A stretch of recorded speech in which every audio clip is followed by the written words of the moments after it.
Now that the drum roll is complete, welcome back to Computer Science E1. My name is David Malin. This is Lecture 5, our second lecture on the Internet. Allow me to introduce tonight by way of the film above you.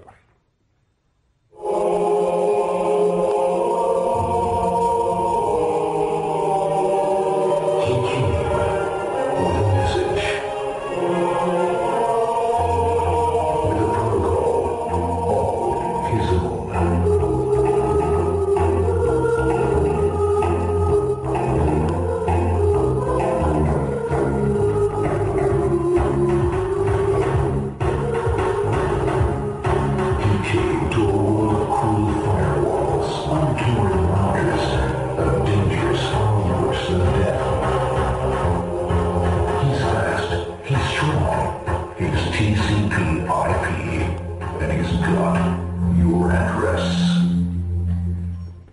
Warriors of the net.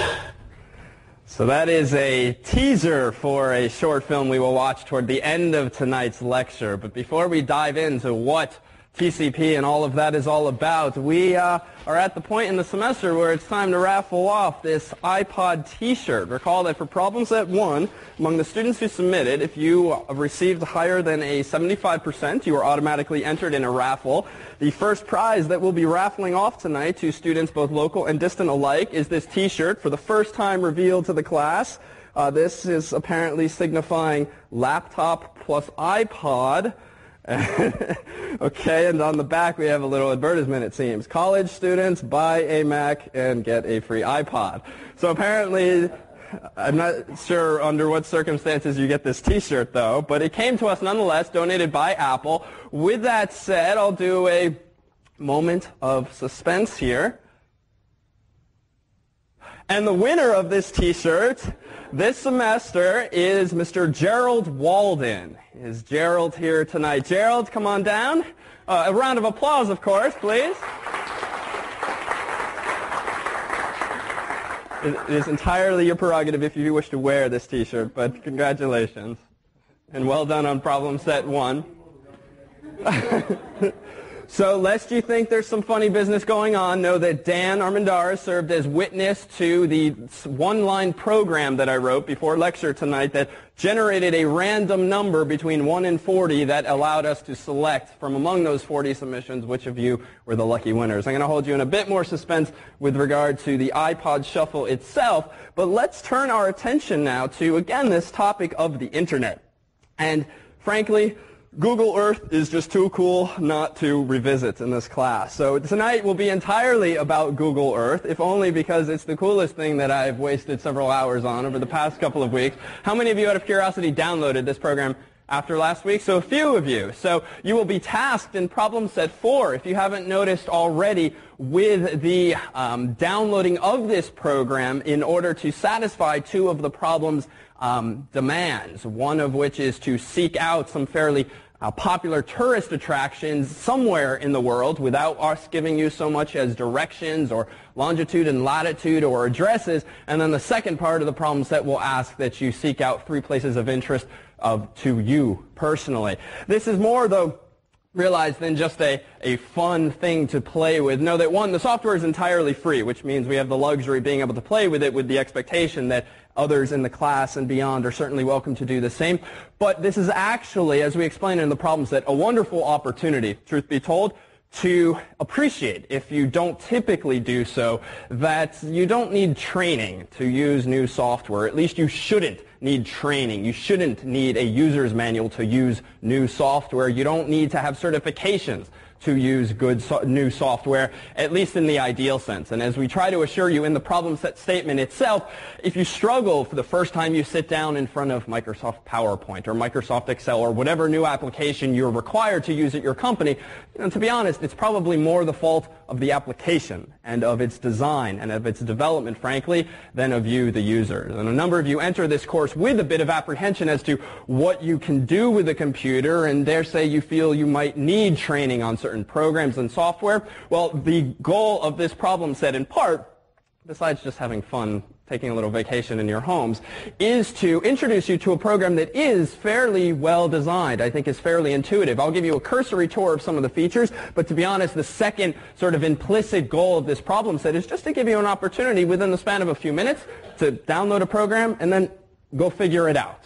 And that alone can be a sort of empowering trick. But with that said, we've got this spinning globe here. I thought I would take us right away, as we may have done last time, to 1 Oxford Street in Cambridge, Mass. 02138. Just a quick tutorial, and this is the extent to which you will be trained on this software for this problem set, and that's precisely our intention, to give you very little training. At the top left of this program, if you've not used it before, is a little search box. You can type an address in there. Google is pretty good about knowing if you type Eiffel Tower, where in the world that is, so it's pretty good about guessing where certain popular locations are, but you can more precisely specify a U.S. address, a foreign address for most countries, a latitude and longitude, and sort of other tricks as well. I'm going to go ahead and click Enter after typing that in. And if nothing else, to be honest, it's perhaps the fundamentally unnecessary, dare say gratuitous animations that make this program so cool. As we zoom in here to our location, 1 Oxford Street, of course, is where? Right here. So we have now a bird's eye view from a bird that's currently flying at about 3,000 feet. You can see in the bottom right corner of the screen your altitude, at least in feet. You can change that to meters or kilometers if you prefer via one of the menu options. But notice, and it's a little hard to see if you don't know to look for it, certainly on our screen here, in the top right of the screen where my cursor is, there's a whole bunch of controls. One, there is a plus and minus in a vertical scroller. So if you simply click on that plus, as you might expect, things zoom in. If you instead click minus, you're going to zoom out. And then there's also a slider there with which you can sort of move it back and forth without just clicking. But it should be fairly intuitive if you click on the thing yourself. Meanwhile, you can certainly move horizontally and vertically and left to right and so forth to get a different vantage point. Just like Google Maps, if you're familiar, you can click on the display and just drag it around, which is perhaps even more intuitive. And if you're really adventurous and zoom in, for instance, a little bit, and you kind of wonder what this building looks like from a different angle, you can use this slider up top to change your tilt. And you'll get a different perspective on the world. Notice, though, a curious thing happens the more and more we go down. It turns out the Earth is indeed flat. But this is obviously why, this result. Why are we seeing that? Right, so you don't have a satellite looking in your window, you have it looking on top of your house from up above. But there are certain parts of the world where you do have multiple angles, or you have software, the software is designed to sort of interpolate even better what the shapes of those mountains are, or what the canyons are. And we'll go to one such place in just a moment. And this, meanwhile, I'm going to tilt us back up to a more reasonable level. Then you have this big wheel, which by default points you north. But if you click on the big wheel and spin yourself around, you can sort of do a nice 180 spin in that way as well. Meanwhile, do take note, if you haven't seen it already, in the bottom left of your screen, you have a whole bunch of layers. This is a fun place to play around because it offers different features of this program. Notice that I have checked terrain. That's a good one to leave on because for those areas of the world where Google has sort of height information, it will show you more of a 3D perspective rather than an interpolated flat perspective. There's a whole bunch of other options here that you can play around with. If you want to find the nearest pizza place in some areas, you can click on such things as dining or the nearest hotel, and it operates in that regard like Google Maps. But our purpose tonight is to sort of wow. And so notice in the middle left of this screen, under the thing called Places, this is where you can store places you like. And essentially what problem set 4 asks you to do is to, quote-unquote, place mark a number of specified locations. This is like bookmarking, but a physical location, and it's terribly simple. There's a little thumbtack here at the top of the program. You click that thumbtack, and notice you get one of these place marks in the middle of the screen. You can then click and drag it around. For instance, I'm putting it on top of Memorial Hall, which is just across the way outside this building. And then up here, you can type a name for it. So I could type Memorial Hall. It tells you already what the latitude and longitude is, if that's at all of interest. And then you can type a little description here, like where freshmen eat meals. For instance, Annenberg Hall is inside of Memorial Hall. And then you click OK, and that's as though you've placed a bookmark of sorts into this actual world. What we're going to ask you to do for problem set 4 is to submit via the website's Dropboxes those place marks. And the means by which you do this is very simple. Notice that this place mark ended up under this My Places section of the page. Moreover, as the problem set does tell you to do, notice that if you, for instance, right-click on this with a PC or hold and click, say on a Mac, notice that you can say something like add folder. And what we ask you to do in the problem set is to create a folder called 3, I think, and another folder called 4, respective to problems 3 and 4 for the problem set. So I'm going to type 3 to create the name. Notice I get this 3 folder, and as you might hope, you can simply click and drag Memorial Hall to your 3 folder. And as with other interfaces, notice the pluses and minuses that appear. That'll expand the thing or collapse the thing. And finally, what you'll do for problem set 4 is when you're all done and you've found all the locations in the world that we've asked you to find, you'll simply, for instance, on a PC, right-click or hold and click on a Mac, and then you're going to go ahead and say Save As. And then notice you get a familiar dialog window. You can go to your desktop and you can say My Place Marks, or rather we'll call it 3 in this case. Notice the default file name is going to be .kmz. It's a little small, but you'll see as much on your own machine. And then just save it. What that just did was put on my desktop a file called 3.kmz, and that's one of the files you will upload for submission. And what that's going to let the teaching fellows and me do is open your place marks, click on those hyperlinks, and whisk ourselves away, not only to the places you found, but also the places of personal interest that you drew our attention to. Questions at all? I mean, to be honest, if that is not sufficient direction, and frankly, you have the video as the reminder, it's not meant to be an exercise in remembering what David said, how this program works. It's meant to be exploratory. If you don't know how to do something, poke around. You're not going to break the software, certainly. But it's only so much fun, if at all, listening to me talk. Why don't we take ourselves on a very brief tour, perhaps to one of these places where terrain is of interest. So notice that Google gives you by default this sightseeing folder. We created an empty folder a moment ago, but the program comes with a folder called sightseeing with a whole bunch of popular locations. And why don't we whisk ourselves over to the Grand Canyon? Suffices just to double click on that thing. Notice we're heading out west in this country. We're about to zoom in. And the Grand Canyon is a wonderful example of if you have the terrain layer on, you'll actually get this 3D mapping. And then if you really want to have a sort of IMAX experience, you can use the keyboard to navigate these controls besides just using the top right, and you can sort of fly your way through the Grand Canyon and give yourself a little tour. It's really wild. And notice, by contrast, if I turn off terrain, there you go. That's the Grand Canyon. So it does make a difference. Finally, let me offer you one other demo of my own design. Let's whisk ourselves away to Boston, Massachusetts. And again, little tricks like Boston, MA. That's sufficient. Google's smart about figuring out what you mean. We're going to jump over here back to Massachusetts. It's going to zoom in. Here we have the main part of downtown. If I drag it over, you can see Boston Common there, the big green area in the middle. But let's focus in on the financial area, or right downtown, and click on one of these other layers, namely 3D buildings, in just a moment. First, I'm going to zoom in, and you can see that these are pretty good photos of these buildings. But if you want to really get a 3D perspective, some cities have support for 3D buildings. People have built virtual models of these buildings such that now, if we dive into the middle of Boston and sort of change our perspective, you can actually see what the city looks like from a 3D perspective. And you can do this for some of the major cities. New York is another one, and so forth.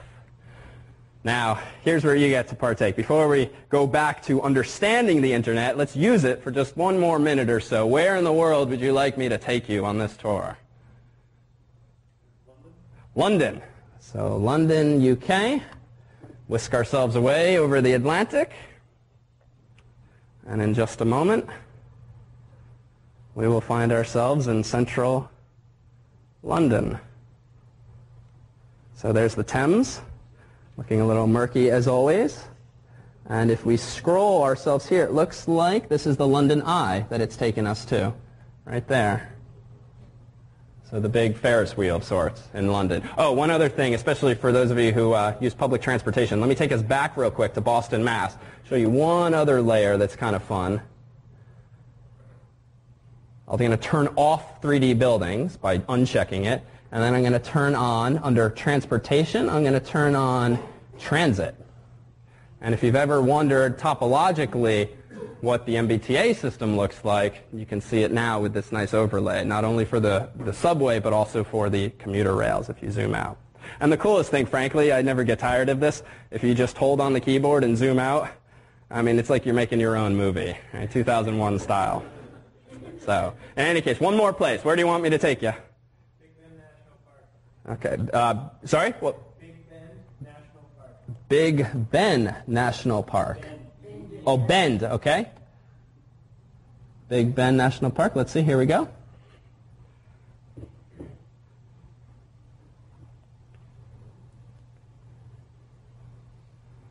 Good. Another one where terrain is nicely depicted. Here, too, I'll tilt this back on an axis. You can really see the 3D there. So it's pretty wild.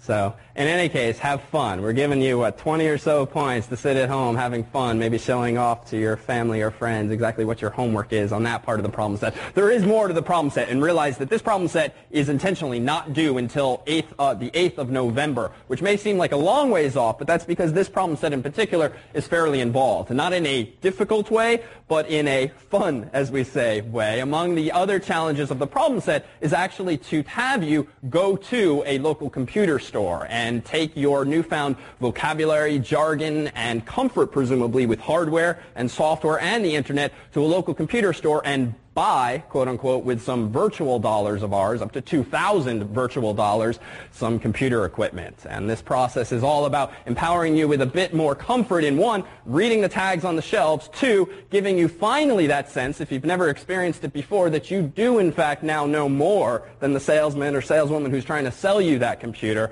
and two, or three, as we qualify in the problem set, we do suggest, since we do this every year and we therefore alienate all local computer stores about once a year, that you not advise the staff until you're done with your assignment that your dollars are in fact virtual. You won't get nearly as much assistance. With that said, any questions about problem set 4, before it, or anything beyond this point in the course? All right, so enough about Google. So I connected to my mom's computer remotely in Connecticut last night, installed this on her computer, Google Earth, and that killed the rest of her evening as well, taking a look at all of her favorite places. So it's addictive, so beware.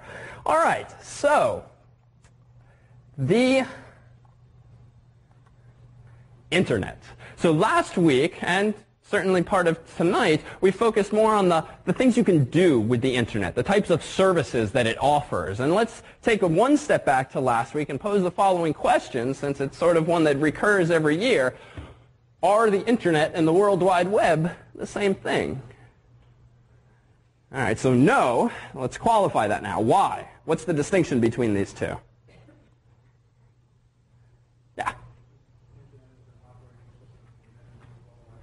So the internet is an operating system within the World Wide Web. I tweak that slightly. And before I tweak, let me see if there's another suggestion. Yeah?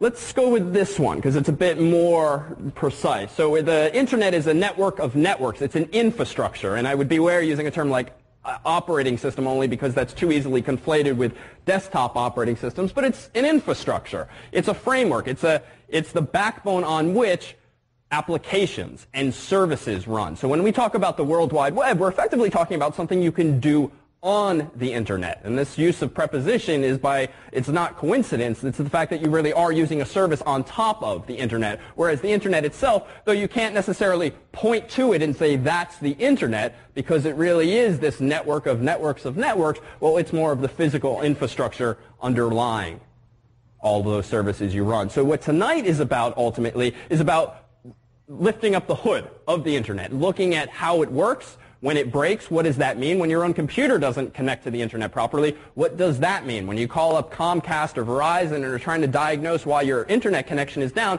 well, what kinds of questions can you yourself ask or answer for them? How, in short, might you go about picking up that phone and rattling off so many technical words in the right order and with the right usage, that the person on the other end is convinced that you don't need to spend the next hour on the phone with them. You can get bumped right up to, say, level 2 or level 3 tech support. It's a wonderful skill. If you can rattle off more information than the person on the other line understands, usually, though not always, sadly, they'll realize that it's much easier for them just to pass things up to someone else. And frankly, certainly early on, you can probably get away with using all these words and not necessarily in the right order, but enough of them that you get your way past the initial tech support call anyway. So let's, as always, start from sort of the bottom up and then build up to the juicier, more interesting things. You've got a couple of computers. Say you've got 3 computers. How could you go about, topologically, connecting these things together? Well, what does this mean? Well, last week we talked about the smallest possible network that's at least interesting, and that had 2 computers. And we drew our very dated picture of a computer like this, and we said connect it via some wire or some connection of some sort, and there you have what kind of network? Peer-to-peer network. And again, to be sure, that term has taken on a broader meaning these days in terms of the Napster-like softwares of the world and so forth, but peer-to-peer can also mean quite literally that. 2 peers, 2 equal computers, effectively, communicating back and forth. And this was just to make a distinction between a similar pairing, but a relationship in which I intentionally drew one computer bigger. And when we drew one small computer connected to one big computer via some connection, we described that relationship in terms of 2 other buzzwords. Client-server. And none of that was meant to say that servers are always bigger than clients, but it's just meant to suggest that just as a restaurant can handle multiple clients, multiple customers at once, so can a server handle multiple requests. For instance, it's a web server from multiple clients at once. Well, now enter in computer number 3. Well, it would seem, just intuitively, that if we've already got those 2 computers connected together, how in the world can we introduce a third? Right? We could disconnect the middle guy and plug the left guy into the right guy, but now we still have a peer-to-peer network of 2 computers. Okay, so using a server, I heard. What was in back? Okay, so turn one into a server. What else might we do? What else might we do? Sorry?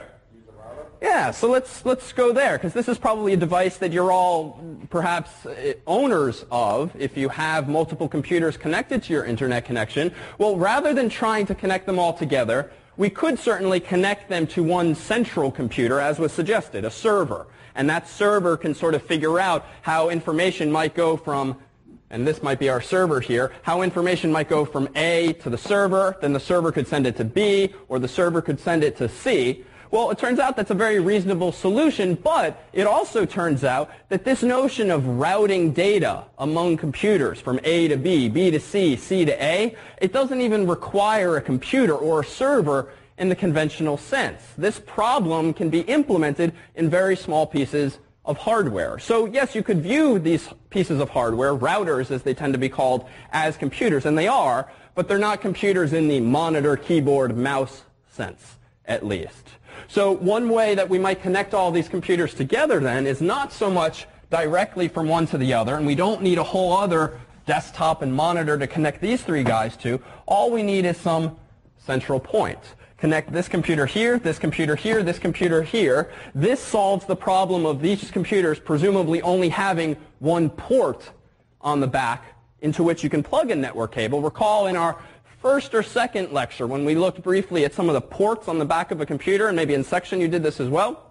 Well, they take these telephone jack-like plugs. They're a little fatter than a typical telephone jack. Well, a typical computer these days only has one of these jacks. Well, if you only have one of them, you've got to put the other end of the cable into something, and it clearly doesn't work to just connect 2 together, because then the buck stops here. You can't go any further. So you connect them to a central device like this that clearly must have multiple Ethernet jacks, as they're called. So the technology via which many computers, dare say most computers today, at least so far as we are concerned, the technology that they tend to use is something called Ethernet. So if you ever hear someone talking about an Ethernet cable or an Ethernet jack, for all intents and purposes, they are talking about this standard telephone-like cord and the jack that it plugs into. And the jack specifically just to throw out something you can impress others with, is called an RJ45 connector. And this is in contrast with a telephone, random trivia, that's called an RJ11 connector. Just think of it doesn't necessarily grow out of this, but 45 is bigger than 11, so 45 is the fatter cord. Might be a simple way of remembering that. Frankly, if you never remember that, you won't be terribly worse off than you are right now. But seeing it in print is useful if, for instance, you go to the store and you want to buy a cable so that you can connect your computer to one of these central devices. Well, what do you get? Well, you ask for an Ethernet cable, a network cable, a cable with RJ45 connectors on the other end. You might see things labeled differently depending on the circumstances. But let's slap a label now on this thing. We called it a router, but it turns out you don't really need a router per se to have data transmitted among 3 different computers. Call them A, B, and C. This device can simply be something known as a switch.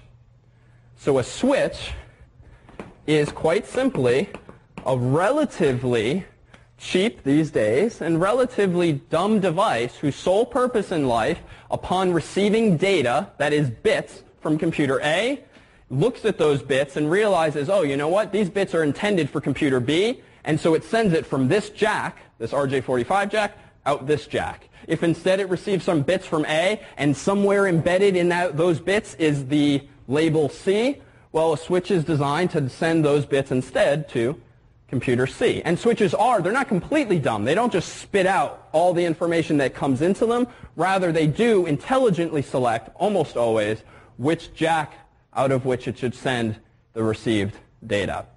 So the reason we qualify switches as being distinct from routers is that those little blue and black devices you buy, or those silver devices that you call home routers or call firewalls, they are so many things in one these days. If you have one of these devices that gives you the ability to run multiple computers off of one internet connection, you would be correct most likely in calling that a switch, a router, an access point, a firewall, a proxy server, and dare say a whole bunch of other things as well. That's just because at the end of the day, it is a computer. It has no monitor, it has no direct keyboard or mouse, but it is a little computer that has embedded in it software that does all of those things. And it has the hardware, that is the jacks, that physically allow those kinds of features to happen. And tonight we'll tease apart what some of those features are, for instance, what a router is, what a switch is. But for now it suffices to realize that, well, you know what? We can, in fact, connect multiple computers together with a device like this.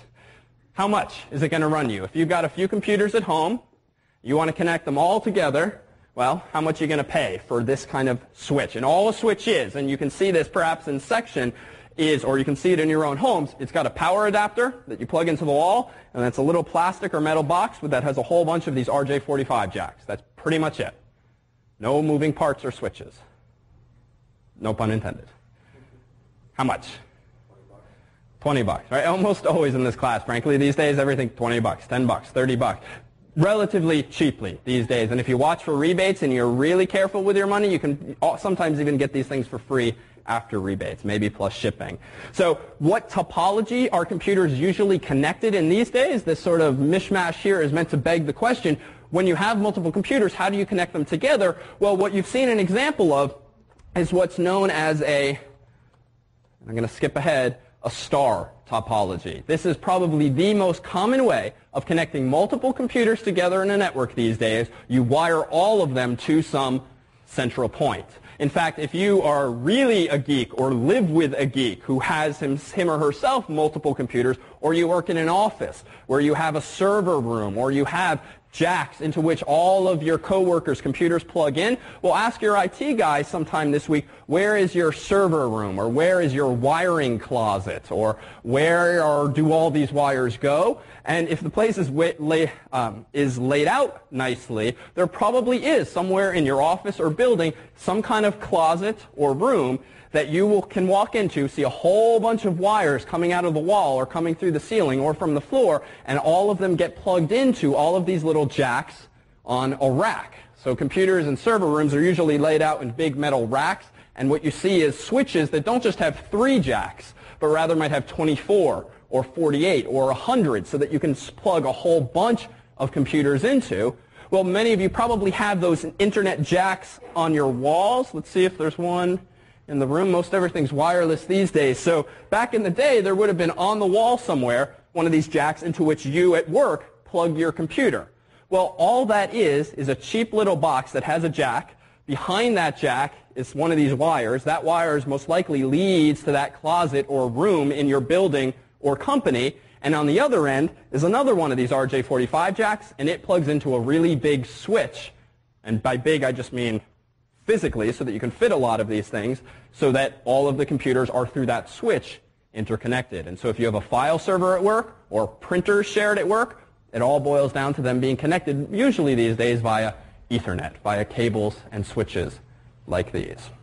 In yesteryear, and the reason for the other pictures is you could connect computers in other topologies, which we won't dwell on since it's simply not as common these days, but you could go the ring approach, which several years ago was common, if only because, one, that's what some of the original protocols, languages that computers spoke when networked were designed to do, and two, it's also cheaper. When cabling was more expensive, you don't want to necessarily run wires from every computer in your office all the way to the basement or all the way to the attic, because think about the waste. Much more sensible, it would seem, would be to run those wires to the next closest computer and from there to the next closest and save on costs.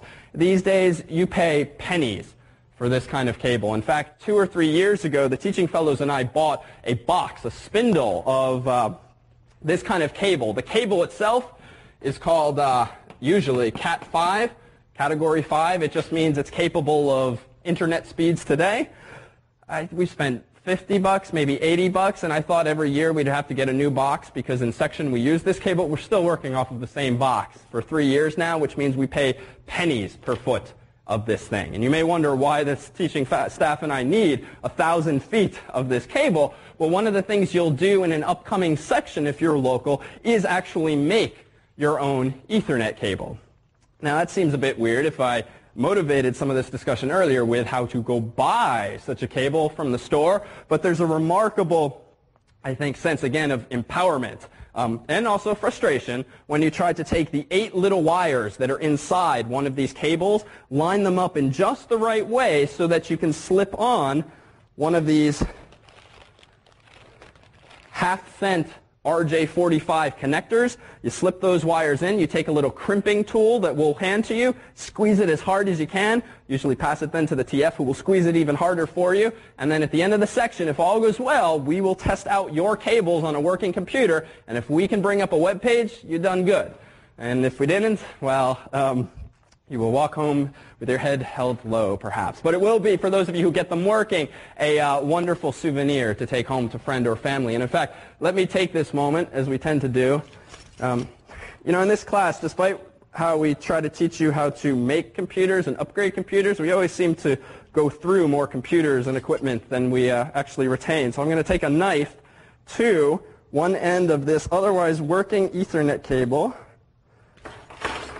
and I'm going to cut off part of the plastic sheath, because even though this thing looks pretty thick, all this yellow thing is just a piece of plastic or rubber that keeps all of the little wires in there sort of tucked together and secure. So I'll pass this around now, and any of you who have an internet connection at home that uses a cable modem or DSL modem, you have one of these in your home. And if you have a wired connection at work, you have one of these in your home. So take a look as this comes around at the 8 wires that are now coming out of this thing. And again, in section, your goal will be to line them up in the right way and crimp them back down. But then notice, too, on the other end of this thing, that those very same colors and those very same wires are lined up in a certain pattern. And therein lies the challenge. You can't just plug 8 wires in on one end in any old order, plug the other 8 in any old order, and expect them to work. They all have to be lined up so that what comes out this end goes in that end, and so forth. So I'll pass this around, and also one of these RJ45 connectors.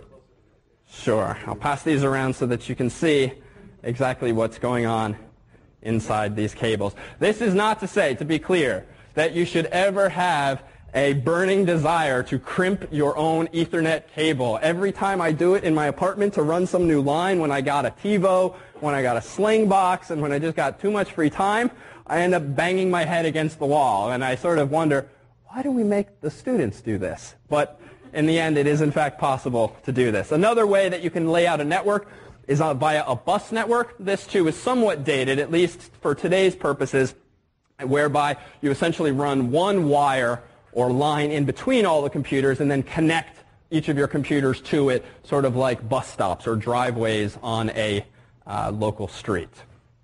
So network topologies. All right, so we know then how to connect computers locally. It takes a switch, it takes some Ethernet cables, and it takes the computers themselves. Thinking back to last week, if I draw a very poorly formed building with a door around these computers, well, just to put this into context, what did we call that kind of network? Local to, say, one building. Yeah, so that was our LAN.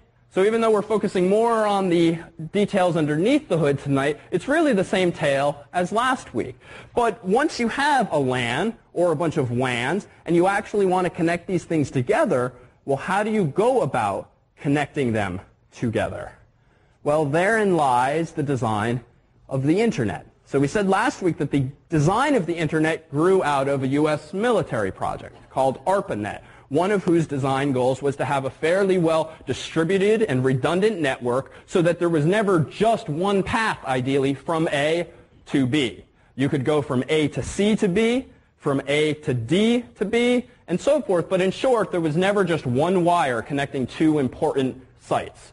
Well, what you have these days in the more popular usage of the Internet are what are just generally known as Internet backbones. So companies like MCI and AT&T and the big fish, so to speak, with which you're familiar largely from the telco days, in fact, own a lot of the underlying infrastructure that the Internet ultimately is defined by. And by infrastructure, I mean really fast, really thick wires, thicker at least than these things with just 8 wires, that carry not just a local network's traffic, but can carry gigabytes of traffic, terabytes of traffic, theoretically. You have lines not only in the U.S., certainly, but you have transatlantic and trans-Pacific cables, hundreds of feet below water, that themselves are carrying a whole bunch of cables that in spirit work similarly sometimes to these kinds of cables, which are copper wires, and you can do much better with the right kind of money and right kinds of technology. Some of these cables these days are fiber optic. One of the other cables I'll pass around is this orange cable. Notice as this thing goes around, those are just copper wires. If you pull off the plastic colored sheets that are around the 8 individual wires, you'll just see some, bronze or copper colored wire. And it's just sort of in a flow of electrons across that wire. Contrast that with something like a fiber optic cable, which this is more expensive, and we're not going to clip the ends off of this one tonight. But how does data travel along a fiber optic cable? It's fundamentally different from a copper-based cable like that. Yeah, it's effectively traveling by way of light. So not so much the flow of electrons across a metal wire, but rather flashes of light, if you will, across a medium that is conductive and allows the passage of light, not just in a straight direction, but through a cable, in effect. And you all might remember, say, from grade school, that even if you don't remember that light travels at, 3 times 10 to the 8th meters per second? Well, you probably remember that light travels really fast, whereas anything that tends to be based in electricity, or at least that flows on something that has resistance, like a metal wire, tends to be slower. So fiber optic cables tend to be even faster. And folks building homes these days, or renovating homes that are building into them network capabilities so that they have jacks in the various rooms of their homes, will sometimes lay not only Cat5 cable these days, but also something like fiber optic cable. Not so much because it's necessary or useful yet, but you see how fast things move these days. It probably is useful and cheaper than pulling, breaking through the walls 10 years from now. And just to put some more numbers and just jargon, all of which you see perhaps anytime you read something tech-related, Cat5 cable is essentially capable of operating at up to 100 megabits per second. 100 megabits per second. Contrast that with fiber optic cables, which again can go into the gigabit range. And you can also have cables that are in the 1,000 megabits, or rather 1 gigabit range themselves. But in short, if you're using the kind of wire the yellow wire that we're passing around there, you can have flow about 100 million bits per second. And that's pretty good. In fact, think back, actually, did we We'll come back to that in just a moment, exactly where the bottleneck might be in your own home. Yeah? How much does the fiber optic cable cost per square foot, and how soon will it be useful? Good question. I will punt on the first question since I'm not sure offhand, but a quick Google search could probably turn up the cost for us per square foot of fiber optic cable. How soon will it be useful? It's already useful. Much of Harvard Yard, for instance, is already wired with fiber optic cable because even though the dorms and the buildings themselves are only wired with, say, 100 megabit wire, Cat5 cable, well, once you start connecting buildings together, that suggests that you're connecting maybe a few dozen or a few hundred people in one building to the few hundred people in the other building, which suggests you need more bandwidth.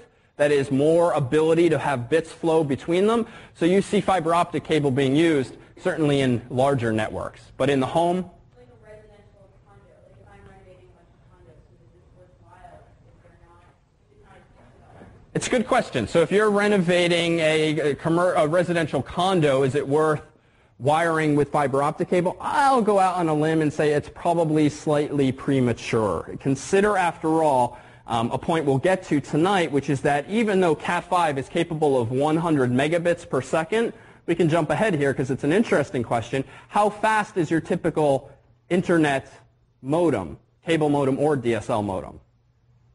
30. Sorry? Maybe 30. 30 what? 30 megabits per second, maybe, although if it is, I'm quite jealous because that's somewhat high. A cable modem typically these days, another thought or another proposal? So a cable modem tends to be, I would say, between maybe 1.5 megabits per second to Comcast, I think, currently offers up to 8 megabits per second. A DSL modem, meanwhile, offers a speed of what?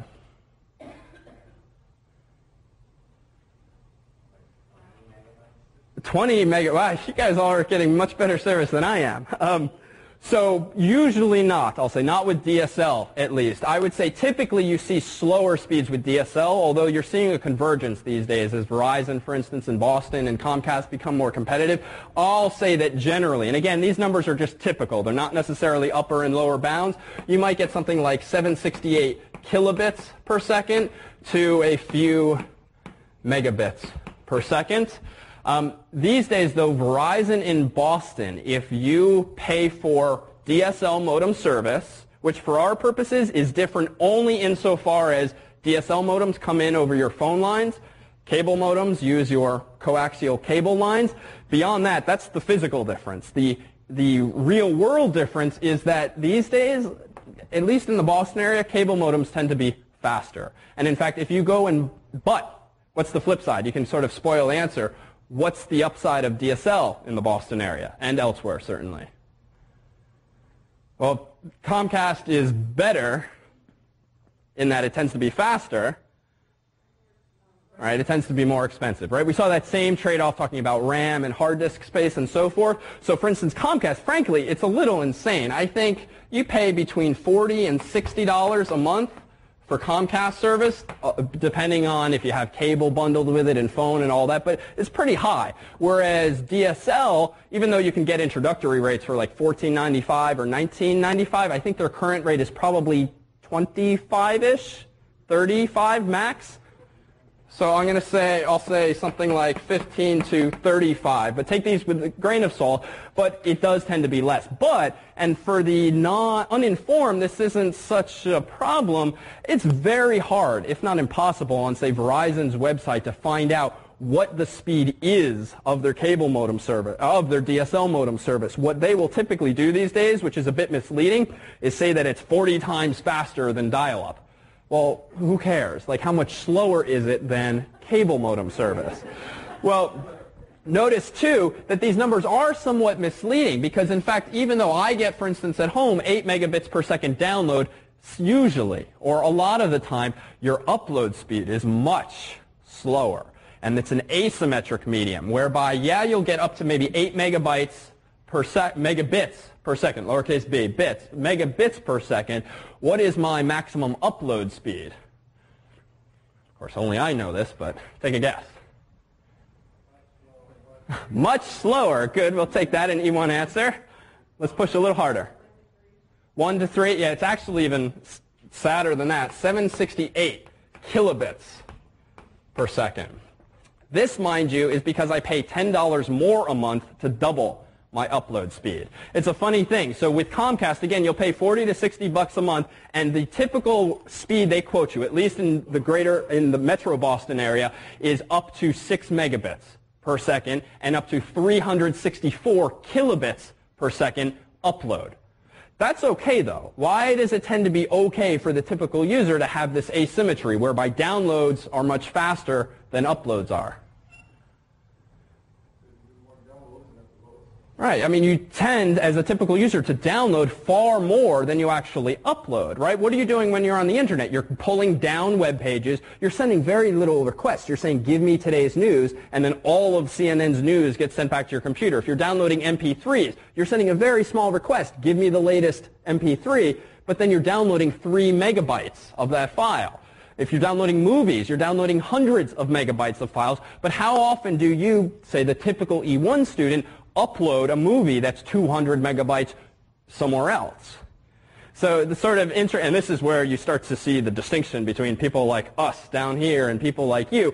What we do every day or often is the other direction, sending data up for research purposes, for course purposes. Every time, frankly, we upload the latest videos to the podcast, it's the biggest headache because it saps my internet connection for an hour or two, usually every Wednesday night. But fortunately, Lost is on Wednesday nights, so it's not such a problem.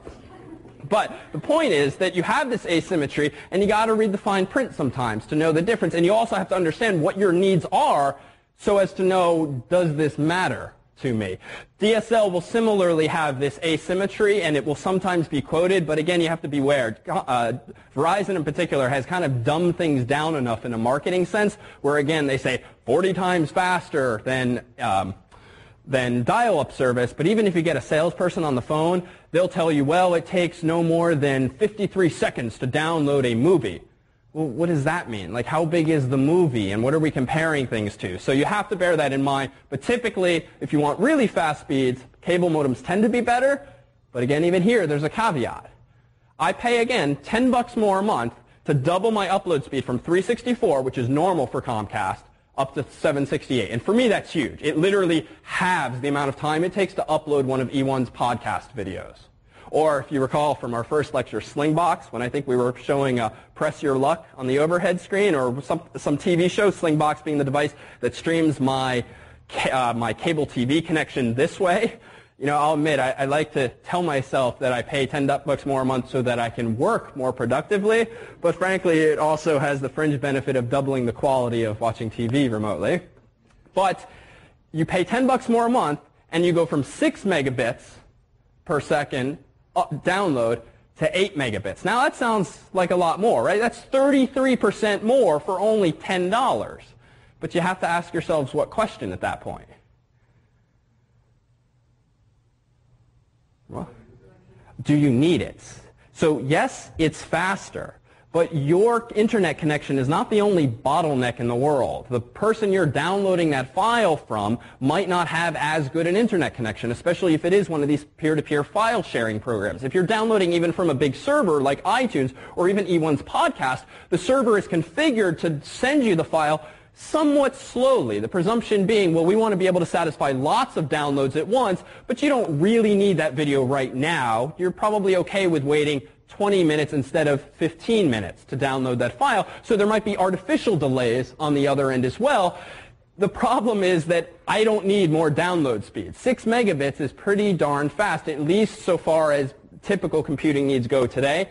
It's this where they really get you. And it's hard to go beyond this speed unless you want to pay much more for it. However, those of you who are commuting in from Boston or who are watching this show from outside of Boston, from folks like Verizon, have the advantage of an up-and-coming technology known as Phi OS. And if you've got this, then I am genuinely jealous. This is a fiber optic-based technology for delivery of internet connectivity to the home, and it does tend to be much faster than cable modems. And I don't remember values offhand, maybe the TFs know. I want to say something like 10 or 20 megabits per second in theory. It might be a little pricier, but some of you in the outer areas of Boston can get this already. So I would go to Verizon.com and search around for FiOS, fiber optic, and so forth, and if only out of curiosity for yourselves, if you can get it. So, in answer to your question, is it worth wiring a condo, one's own condo, for instance, for fiber? Honestly, probably not, because even though you already have the ability to wire your home pretty cheaply, pennies per foot with Cat5 cabling or Cat6, which is slightly better insulated, essentially, you look at the incoming internet speed. So you could have a really zippy home network, but where's the bottleneck? It's in the jack in the wall, where your home interfaces with the outside world. So the only advantage really to wiring one's home or apartment with something better than, say, Cat5 100 megabits per second would be for what kinds of situations? What kinds of people would want to wire their home, say, with fiber optic cable? So if you upload a lot, it doesn't matter actually, because this is symmetric. You do get 100 megabits down and up. You only hit that asymmetry once the data starts to leave your home or your office. Why might you want a really fast connection locally, even though it's not going to speed up your connection to the outside world? Because again, the bottleneck is at the jack in the wall.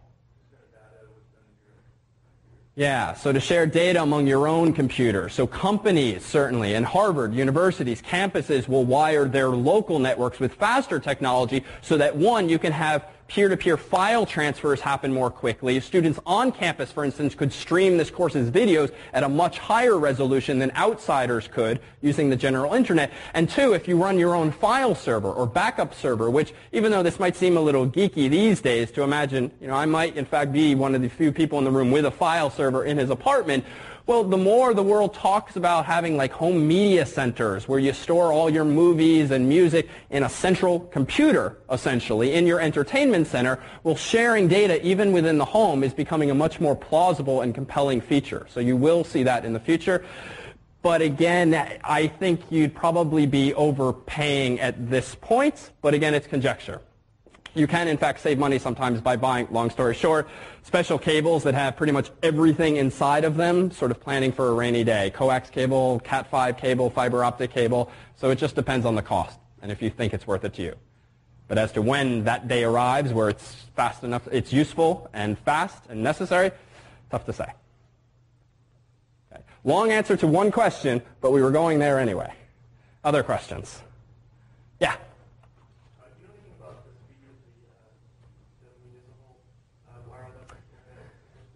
Yeah, so municipal wireless. Let's, Chris, how many minutes do we have on tape? Okay, so let's go here now before our break and just relate the same conversation to wireless, because it's very much in the same vein. So municipal wireless is sort of something that's being touted in a number of major and minor cities. Let me come back to that in just a moment and say first that for your local network, this is the kind of technology that you're using for a local network if you have, say, the yellow wires that you're running around your apartment. So, or if you're in your office and you're plugging into the data jack, that's probably the kind of wires you have there. But if in your home you have wireless access, or even if your office, or in Harvard, you have wireless access. Notice, and it might be obscured by this big light, but there is a little box on the wall here with two little antennae that's plugged in with one of these yellow cables to the wall. But that is allowing all of the TFs, for instance, and some of you to use Harvard's network wirelessly. Well, what is that technology called? And this is not an internet providing technology as much as it is a local area technology. You have technologies like 802.11b and 802.11g. If you have a laptop or even a desktop that has wireless capabilities, odds are you have a piece of hardware in there that supports one of or both of these technologies. The speed of your internet connection locally, if you have 802.11b, is, anyone know? Yeah, it is in fact 11 megabits per second. However, that is signal strength dependent. So ideally, you have 11 megabits per second of throughput within your own apartment. Is that okay? Well, odds are that's plenty. If you were trying to use the internet in your own home, why? 11 seems much smaller than 100. But why is that probably okay and not cause for worry or to feel that you skimped? Yeah, so I mean, look at the incoming connection speed. If this thing's only coming into your home at 8 megabits per second, all you need is 8 megabits per second within the home.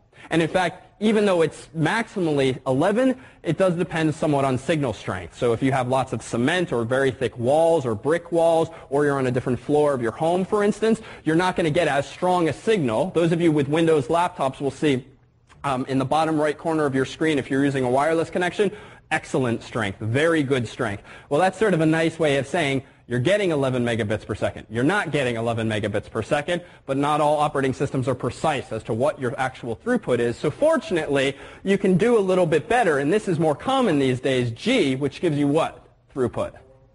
Oh, sorry? 54 megabits per second. This too is somewhat signal strength dependent, but odds are, even if you're only getting a half quality signal, well, that's still, 27 megabits per second, just speaking off the cuff, and that's more likely to guarantee you this throughput here. And in fact, just to put it into perspective, when I finally did set up this supposed file server in my apartment so that I'd have a central place for all my data and backups, I actually bought a NIC, a network interface card off of eBay that would fit in this specific Sony laptop, but whose technology was G instead of B. Because for sharing files in my apartment, when I load big files from my file server onto my laptop, right, this is 5 times faster in theory, and that means a big speed up for me locally. So again, you have to consider what are your needs, what are your metrics for actually having a good connection versus a bad connection. So finally, in answer to your question, these Wi-Fi, and this stuff, the cute marketing speak is Wi-Fi, wireless fidelity. You have something called WiMAX or other variants of this for municipalities. I just read recently one subset of Boston would be rolling this out sometime in the next year or two, sort of as an experiment. These speeds, did any of the TFs know what they're quoted at? I think it's, I don't want to go, let me check during break to come back to you, so I'll hold you in suspense. But it is an interesting question because one, just to put this into context, you now have free internet service potentially competing with the likes of Verizon and Comcast. Frankly, I don't mind so much that you'll see more of that kind of competition. But it is an interesting question. And I would actually wager that coming from the government, huge expenditures of money in wireless infrastructure, I don't think these things will last, at least in their proposed form, for very long. Because we've all seen, even in this course, right, what we did last week is out of date already. So you can only imagine spending millions or hundreds of thousands of dollars on wireless infrastructure. It's not going to endure for very long, and I question the interest of public service in keeping up the expenses of these kinds of services. I think it's compelling to have wireless service. It's not clear to me if it's going to be sustainable coming to the world for free, at least from local governments. But it's a nice experiment, if nothing else, and it's going to push the envelope in terms of wireless speed. And frankly, 40 to $60 a month, that's one of my biggest utilities of the month. And I use it every day, but it's only so much I want to pay to watch TV outside my apartment. Let's take a 5-minute break.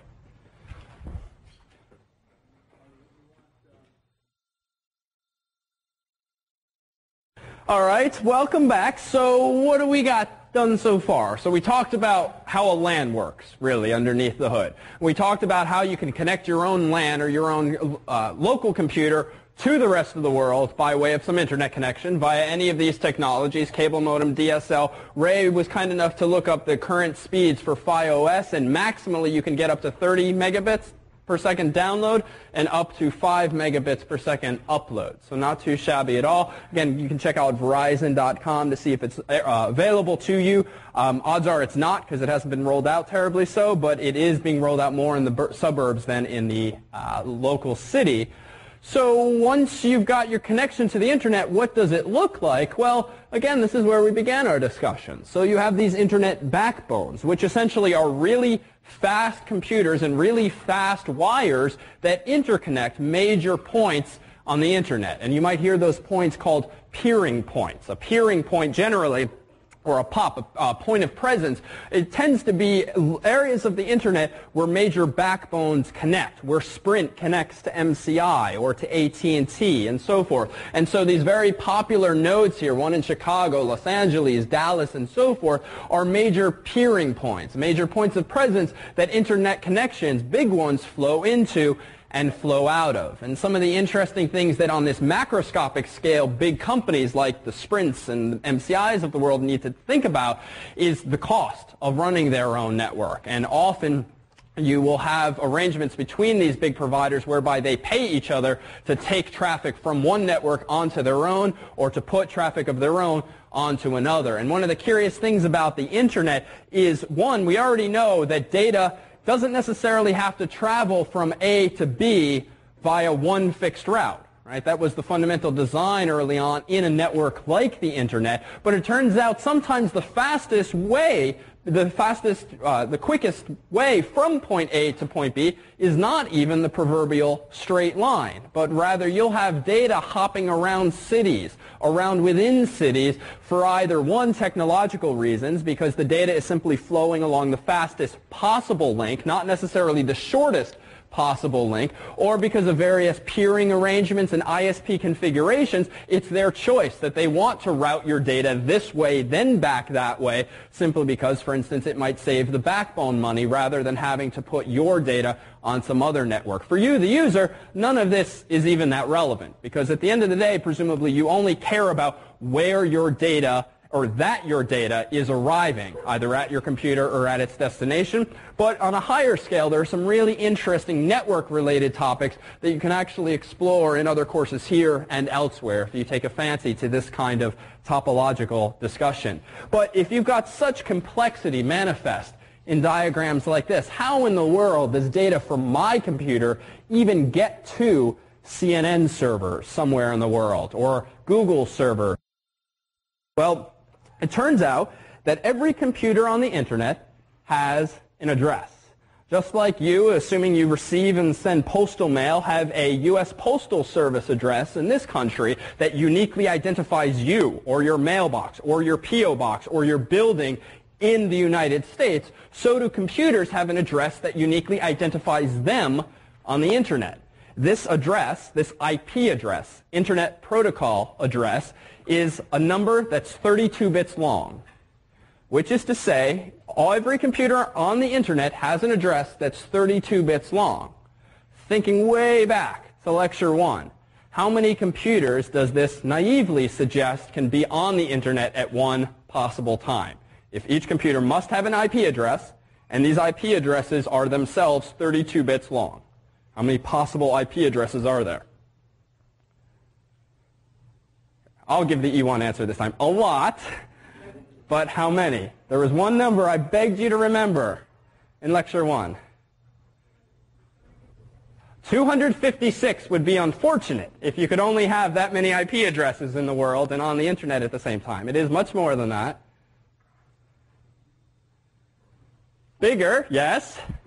So we're talking about if you've got 32 bits, again, for those of you who love math, that's 2 to the 32 power. And I didn't expect you to remember the number, but I did say please remember that this is roughly, give me an order of magnitude. People who are watching from home are kicking the screen right now that no one's answering this darn question. It is a lot. It's roughly 4 billion. So that means you can have roughly 4 billion computers on the internet using this IP addressing scheme. 256, incidentally, if IP addresses were only 8 bits long, you'd have 2 to the 8 or 256 possible IP addresses. Fortunately, we have way more, and it turns out that even though this might seem like plenty, well, the way that IP addresses are allocated throughout the world actually sometimes it's increasingly becoming tight, the address space. And some IP addresses go wasted because one person owns them but doesn't necessarily use them all and so forth.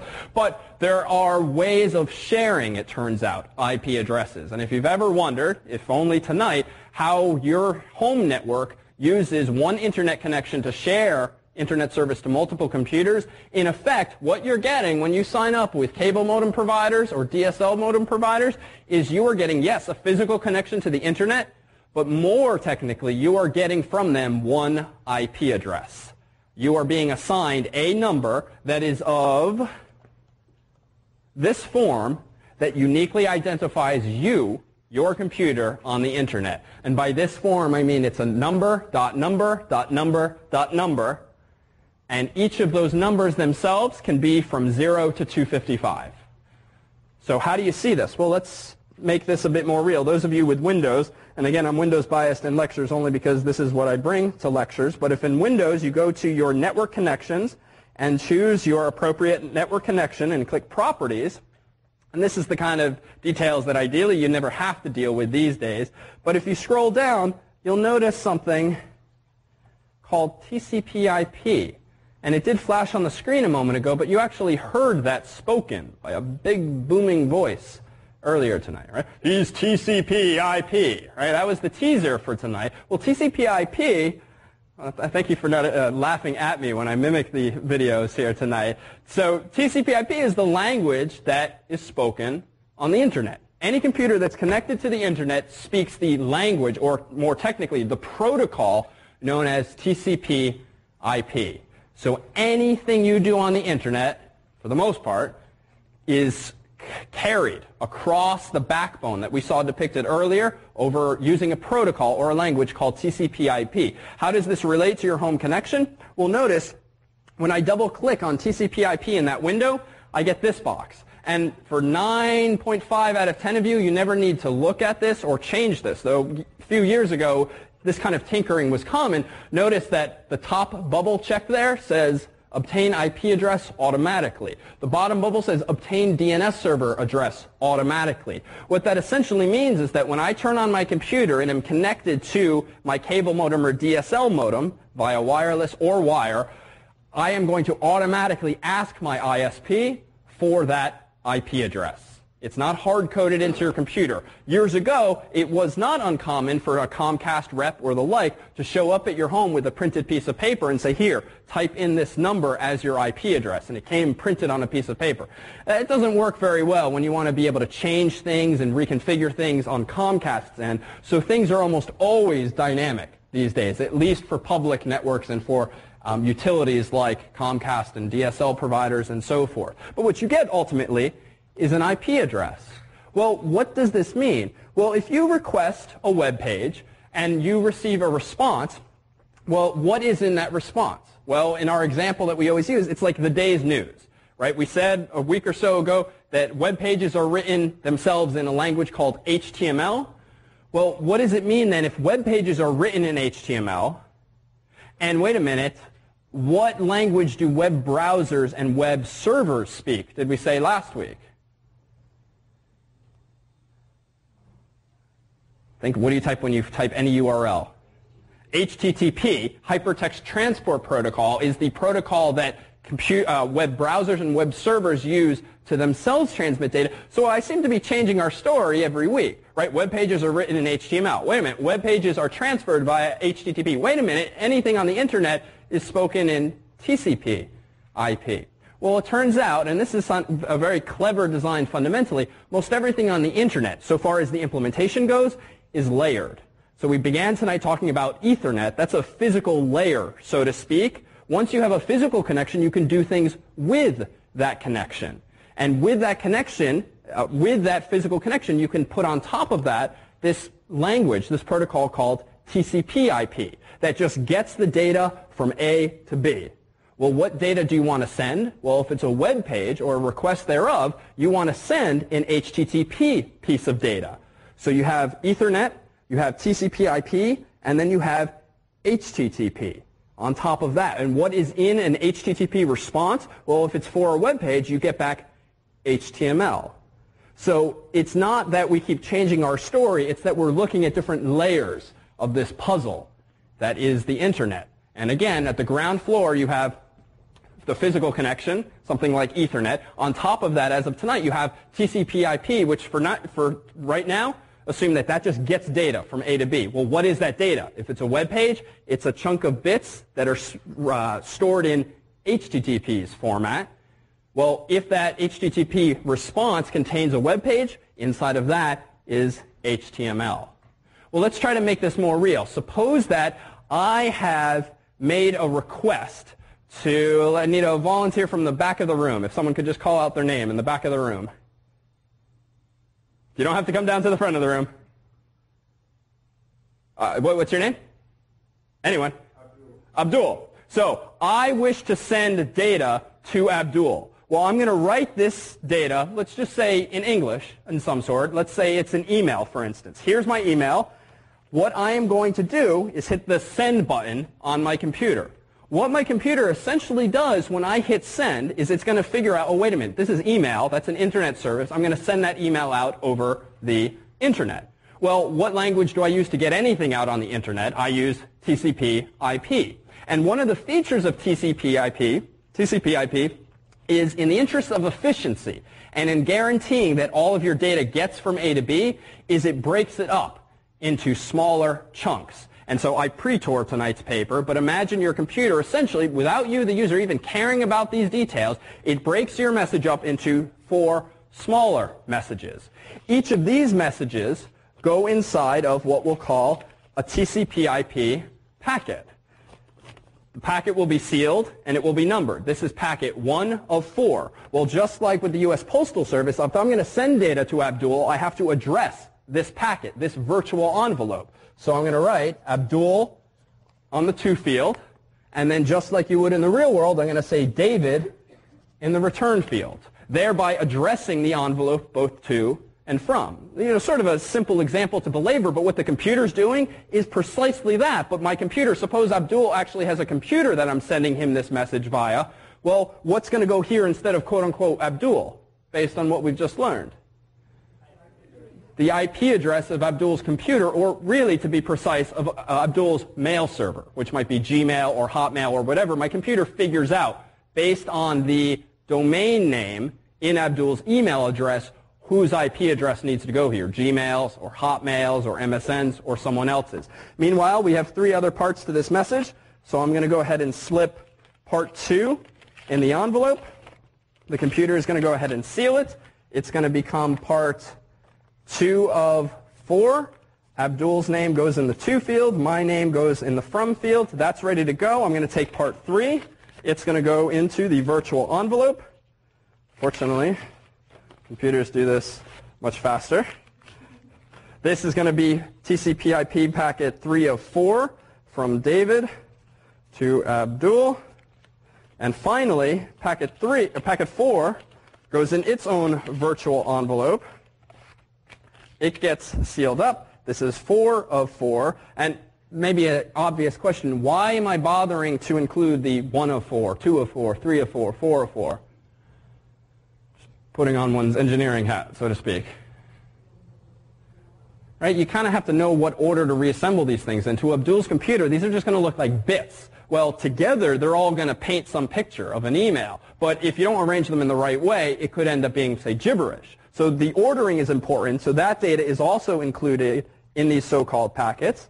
And now my computer, sometimes it feels like it takes this long, right, to send an email. So my computer is ready to send these packets, this email, off to Abdul. My computer, Windows, macOS, supports or speaks TCP/IP, so the computer out of the box just knows how to do these things these days. Well, where does this go? Well, my laptop is connected wirelessly to Harvard's network. So somehow or other, via 802.11g, these packets are going to be sent to these 2 antennas up here. They're going to travel then through the yellow wire in the wall in this building. That wire is connected to what piece of hardware somewhere in the building, most likely? A server, but we replaced server in our discussion earlier with a switch, which just is in a big wiring closet, probably somewhere in this hallway or in the basement. That switch, in turn, does in fact connect now to a device called a router. A router is a more intelligent computer that doesn't just spit data out ports based on what's physically connected to it, but a router rather looks at the to field and says, Abdul. Well, a router is going to have multiple connections coming into it and maybe going out of it. And just for simplicity, think of a router as having a connection going north, south, east, and west. A router is smart. A router understands TCP/IP. A switch, only understands Ethernet. But a router understands TCP/IP and says, Abdul. Inside of every router is a table of sorts, like an Excel spreadsheet or an access database, essentially rows and columns where the router can look up and say, all right, where is Abdul? And there's going to be a row, in a sense, in the router's table saying Abdul is to the north. And so what the router effectively is going to do is going to send these 4 packets as they arrive out its northbound port. Well, where are those packets going to end up? Odds are, Abdul's pretty far away from me right now. There's no direct connection between me and Abdul. In fact, for the sake of discussion, think of all of yourselves as routers. And I can reach Ray, but I can't reach Abdul. So it turns out that on the internet, just as our diagram a moment ago suggested, well, these circles that have all these points coming in and out of them, guess what those are? Physically, routers. So Ray, fortunately, is connected to another router via some leak, maybe one to the north, south, east, west. But each of these routers has a table that either automatically, that is dynamically, or because humans manually inputted this kind of information, each router knows the next best hop to send the packet. It might not be physically the closest, but it's the preferred next hop. Well, how does a router know? Well, obviously packets aren't stamped with literal Abduls. That's why the beauty of using numbers as schemes is because routers can, for instance, look at the first few numbers in an IP address and say, oh, you know what? All IP addresses starting with 140 go that way. And all IP addresses starting with 141 go that way. And that's why the numbers are a useful scheme. So when I then hit send, my computer figures all that out, sends it to the access point, goes to the switch leads it via cable to the router. Maybe that router is connected to another one via fiber optic cable or something similar. Eventually, that router is connected via some other medium, maybe a transatlantic cable, maybe microwaves, maybe some physical landline connection. But in short, through one or more other routers is there hopefully a connection to Abdul from me. And just to hammer home this point, why don't we go ahead and I'll send them then in order to Ray, and to illustrate our point, don't necessarily send each packet to the same, no, let's send that one. Let's not necessarily send each packet the same way because, again, at any point in time, maybe a router's getting busy. There's a lot of internet traffic at some point in the country, and so a router decides, you know what, I'm going to route around this congestion into another router, hence all of those multiple paths between A and B. And hopefully this has soon arrived at Abdul, and Abdul, there is actually a real demo here. If you wouldn't mind opening up those envelopes that you've received and reassembling them and reading aloud, if you could, pretty loud, what the message is that I sent you.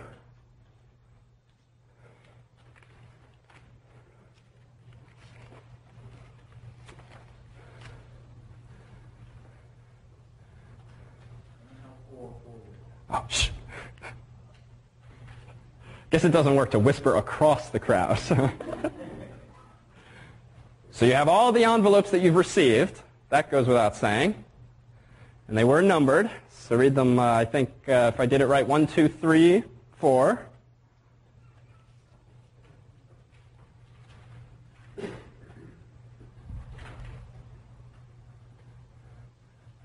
Just note to self, no self-adhering envelopes next year. And what do you got for us?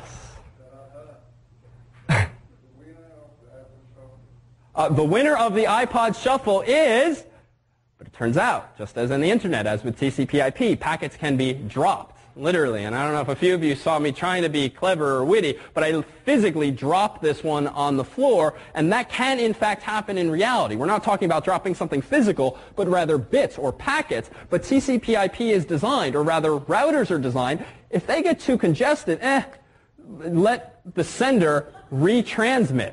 And again, it's an exaggeration, but a router will sometimes just drop your data. But that's why they're numbered, because built into TCP/IP in any computer that supports it is a realization that, wait a minute, if Abdul's computer thinking to itself, well, let's see, I got 1 of 4, 2 of 4, 3 of 4, wait a minute, where's 4 of 4? And he waits a second, 2 seconds, nothing's arrived. What Abdul's computer is designed to do, because it supports TCP/IP, as does Windows and Mac OS and Linux, he will request that I retransmit at least that packet that he hasn't received.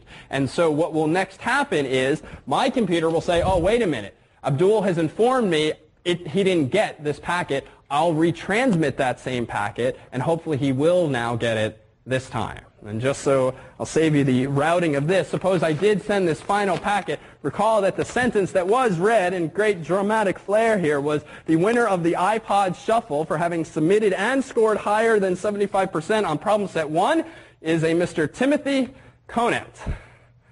Timothy, are you here?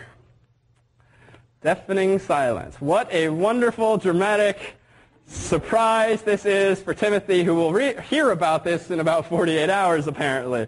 So as much as I'd like to just give it to Abdul, I'm afraid we're bound by the rules of this contest to give it to Timothy, who also was selected pseudo-randomly. But if we could, it will be preserved on camera. A round of applause for Timothy and for Abdul. All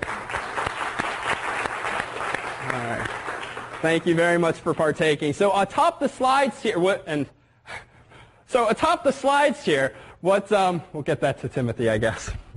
Atop the slides here, what you see is a more technical layout of what we've been talking about. It's not so important for tonight's purposes as to what the bits look like that are being sent across the wire via these routers, but just to put things into perspective, even though we keep calling it tcp-ip, tcp-ip is actually two different protocols that are just so commonly used together that people usually refer to them as a pair.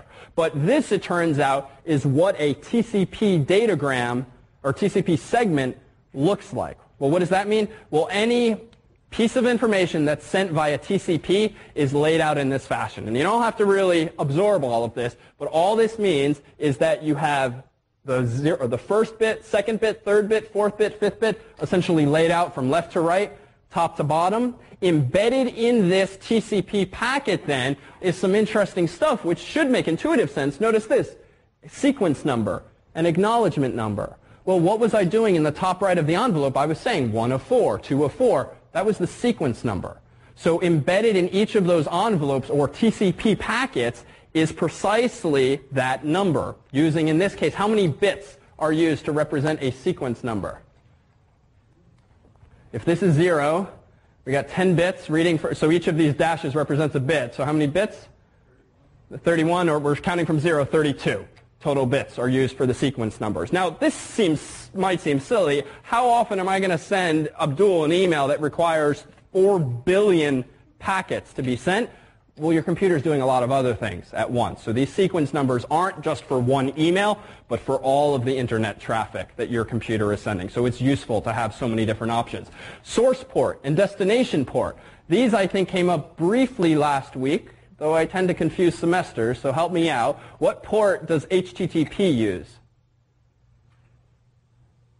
Am I remembering? Am I in 2006? 80. 80. 80 sound familiar? Yes? No?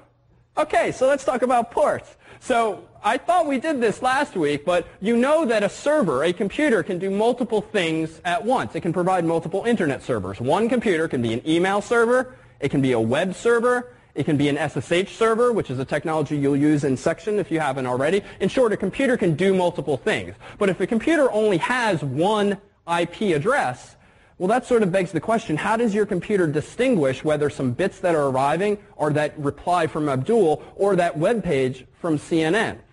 Well, associated with every internet service, and by that I mean HTTP, that is web, email, Google Talk, AOL Instant Messenger, all the popular programs you can think of, Skype last week, is a number. A relatively small number like 22 or 80 or 1,000, but relatively small, that uniquely identifies the type of service that that packet includes. So if I wanted to be really particular on each of those envelopes I sent to Abdul, I would have written the number 25, which is the port, the number that uniquely identifies email on the internet, aka SMTP, the sending of email. Well, inside of this TCP packet then are those numbers, so that when Abdul receives that envelope, his computer can say, oh, you know what, not only do I know this is for me and from David, it's an email, which means I should route it, in effect, to Outlook or to Eudora, instead of to, say, Internet Explorer or Firefox or a browser.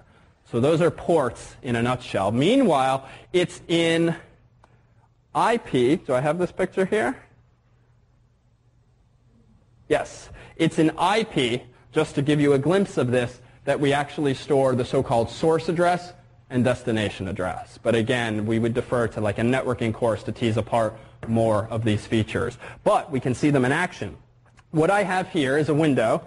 It's a little small, but hopefully you'll see it when it fills the screen. What I'm going to run in a second is a program called traceroute. So I am connected right now to one of Harvard's computers in the electrical engineering and computer science building. So it's, a few buildings away. That's fine. Think of it as being on my laptop. What I'm going to do is ask the computer, show me the route between my computer and CNN.com. So I'm going to run traceroute, as the program's called, www.cnn.com. And here are the results. So there's a lot going on, some of it pretty fast. We're up to 16. Now notice, some of these won't work for us for various technical reasons, but notice that the very first line just reminds us, traceroute to CNN.com. What's this in parentheses then? Of the IP address of CNN.com's computer. Good. Notice that this first line here starts with 140.247.60.1. A useful hint, but this is not always true, but it's often true in the home. With your home routers, a router's IP address usually ends in .1 by convention, but it's not a requirement. It's one of these conventions, useful heuristic to recognize things.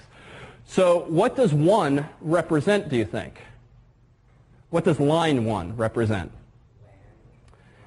Landline, right idea, not quite right though.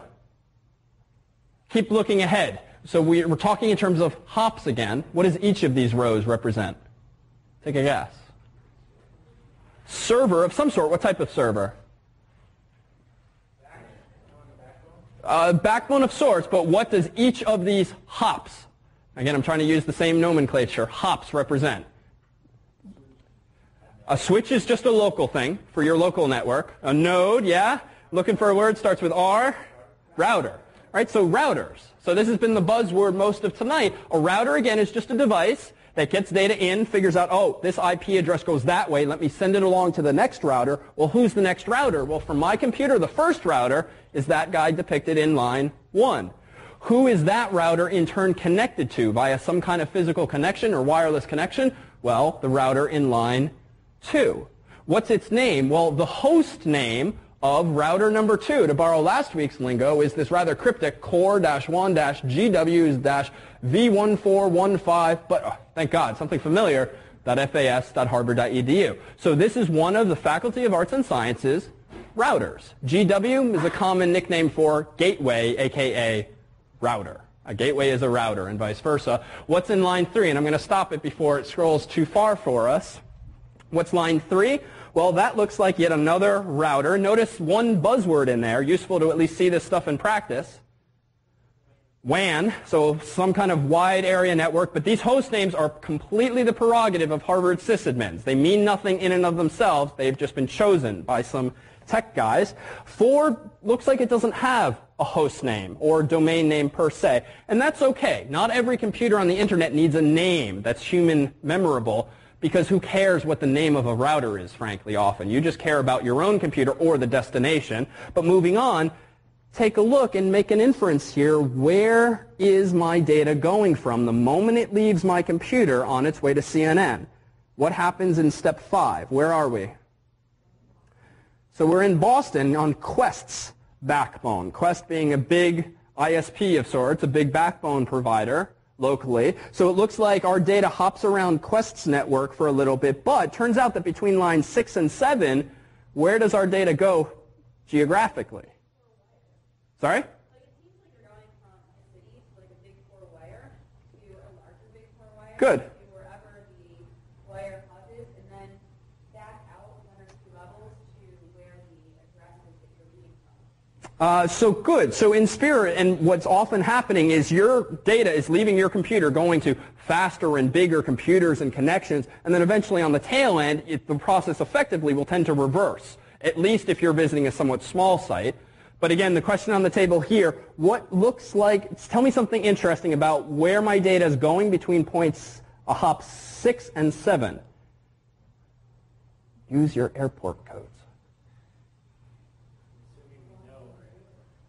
I know this one. I grew up in the tri-state area. Hint, hint, yeah, come on. 33% chance of getting this right.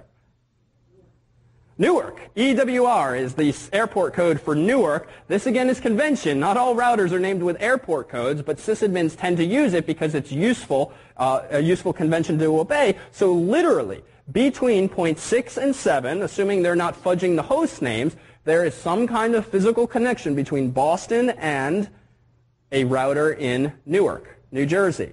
How much time does it take for my data to go from my computer to Newark? Well, that's what all the other numbers on these rows are indicating. In parentheses is each router's IP address. But to the right of each router's IP address, say right here, 6.983 ms and 6.700 ms. What is that, do you think? Sorry? Milliseconds, and that denotes the number of milliseconds it took for my packets to literally go from my laptop to Newark, New Jersey. Right? It takes 5 to 7 hours to drive there. It takes 6 point some odd milliseconds for those virtual envelopes that I sent to Abdul to get to Abdul in Jersey if he were there. So when you start talking about speed of light and electricity and fiber optic cables, you know, in theory traveling up to the speed of light maximally, I mean 6.7 milliseconds to get from here to Jersey, that's pretty darn fast. It certainly blows away any sort of physical transport mechanism we've yet invented. Yeah? Good question. Why are there 3 of these numbers? Well, this program in particular, just to give you a sense of averages, tries to send the data 3 times. So that you can look at it and say, all right, 666, that's a pretty good estimate. Because sometimes, again, you'll get congestion. And if you were just to see something like 15 milliseconds, you might infer that, oh, there's a bottleneck there, but it might have been very temporal, and it might disappear the next time. And what this program's doing, it's not sending emails, it's not sending web pages, it's just sending, let's say, empty envelopes, but in such a way that we get a response back that measures the amount of time it took to get there. Another question.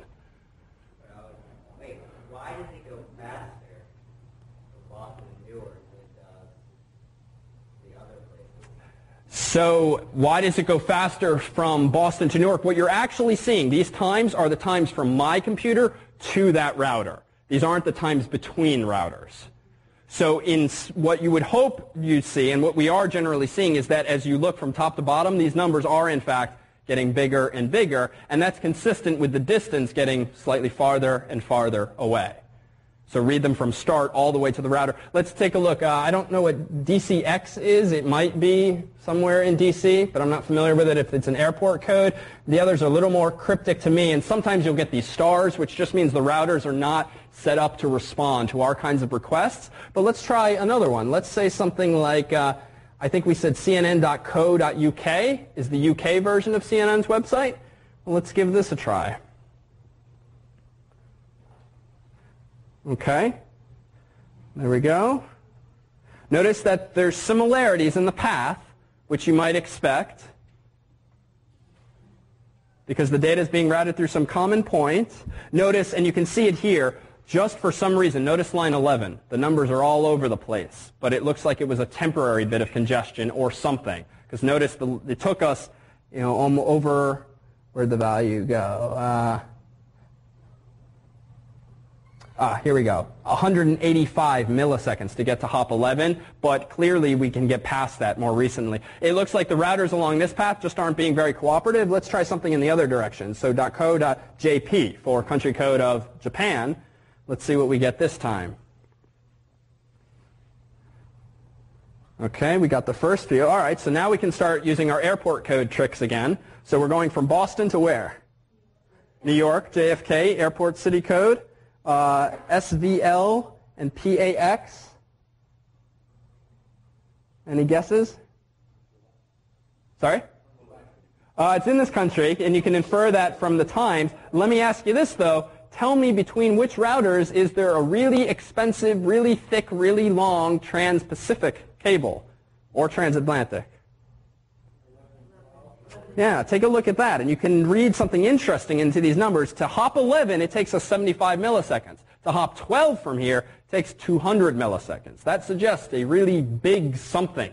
In the middle, odds are it is in fact the ocean. And if I were better at inferring from these host names where they are, I could tell you if it's going to the east or to the west. Since it's going PAX, we can look this up later. But there, that one made it all of the way. So to go from here to Japan, which in a plane would take many hours, with Google Earth even would take a few seconds, with the internet itself, 200 milliseconds. You can get there and back in under half a second, literally. It's kind of a mind-blowing thing. So, how does this all fit together? Well, let's take us as promised.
time in history.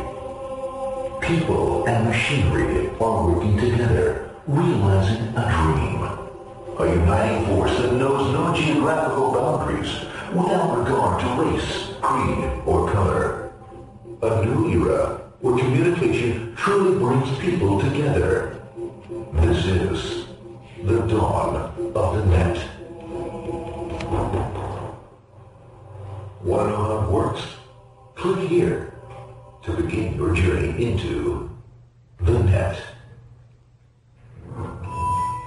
Now exactly what happened when you clicked on that link? You started a flow of information.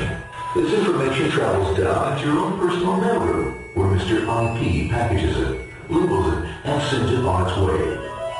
Each packet is limited in its size. The mailroom must decide how to divide the information and how to package it.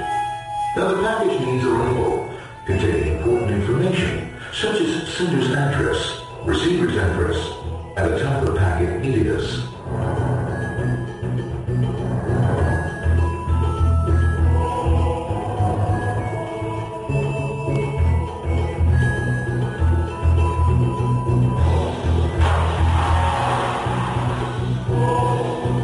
Because this particular packet is going out onto the internet, it also gives an address for the proxy server, which has a special function, as we'll see later. The packet is now launched onto your local area network, or LAN. This network is used to connect all the local computers, routers, printers, etc. for information exchange within the physical walls of the building. The LAN's a pretty uncontrolled place, and unfortunately, accidents can happen.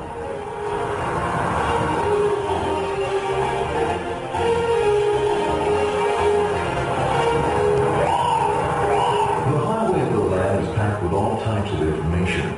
These are IP packets, new web packets, Apple Talk packets. They're going against traffic, as usual.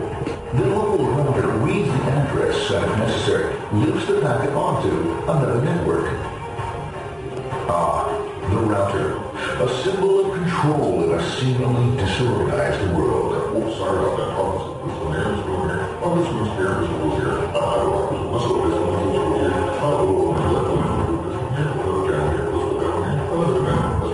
There he is, systematic, uncaring, methodical, conservative, and sometimes not quite up to speed. Sorry, but at least he is exact. For the most part.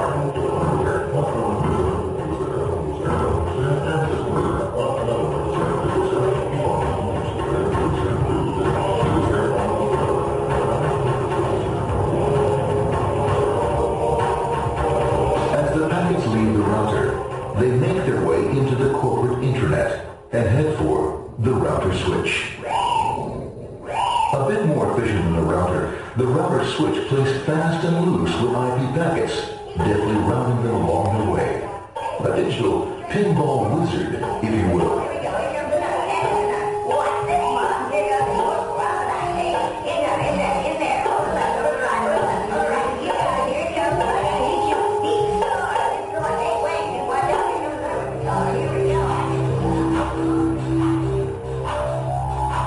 As packets arrive at their destination, they're picked up by the network interface, ready to be sent to the next level. In this case, the proxy. The proxy is used by many companies as sort of a middleman in order to lessen the load on their internet connection, and for security reasons as well. As you can see, the packets are all of various sizes, depending upon their content.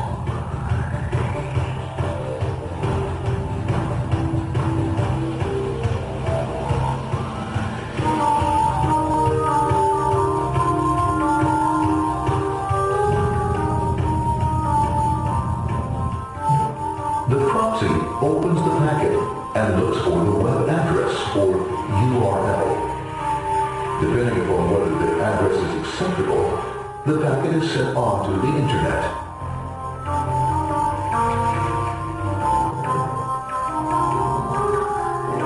There are, however, some addresses which do not meet with the approval of the proxy, that is to say corporate or management guidelines.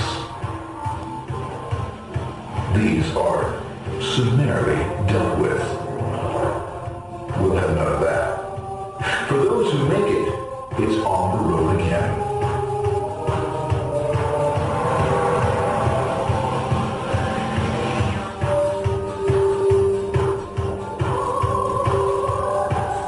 Next up, the firewall.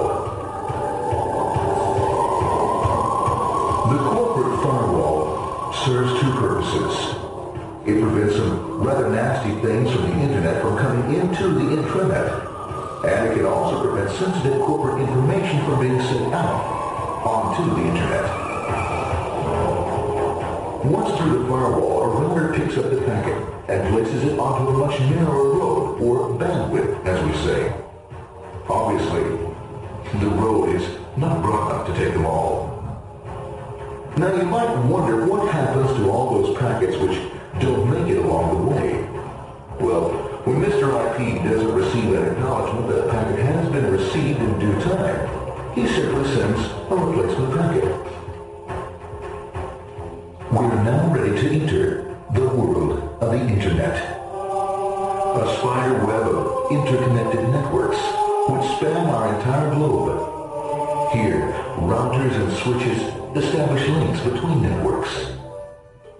Now, the net is an entirely different environment than you'll find within the protected walls of your land. Out here, it's the Wild West. Plenty of space, plenty of opportunities, plenty of things to explore and places to go. Thanks to very little control and regulation, new ideas find fertile soil to push the envelope of their possibilities. But because of this freedom, certain dangers also lurk. You'll never know when you'll meet the dreaded ping of death. A special version of a normal request ping which some idiot thought up to mess up unsuspecting hosts. The paths our packets take may be via satellite, telephone lines, wireless, or even transoceanic cable. They don't always take the fastest or shortest routes possible, but they will get there. Eventually.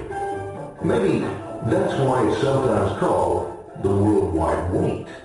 But when everything is working smoothly, you can circumvent the globe 5 times over at the drop of a hat, literally, and all for the cost of a local call or less. Near the end of our destination, we'll find another firewall. Depending upon your perspective as a data packet, the firewall can be a bastion of security or a dreaded adversary.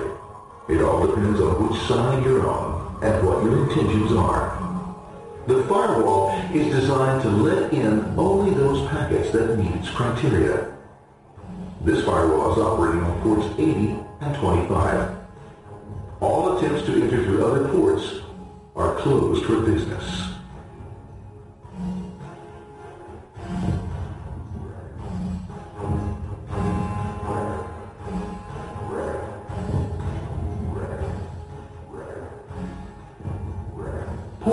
85 is used for mail packets, while port 80 is the entrance for packets from the internet to the web server. Inside the firewall, packets are screened more thoroughly. Some packets make it easily through customs, while others look just a bit dubious.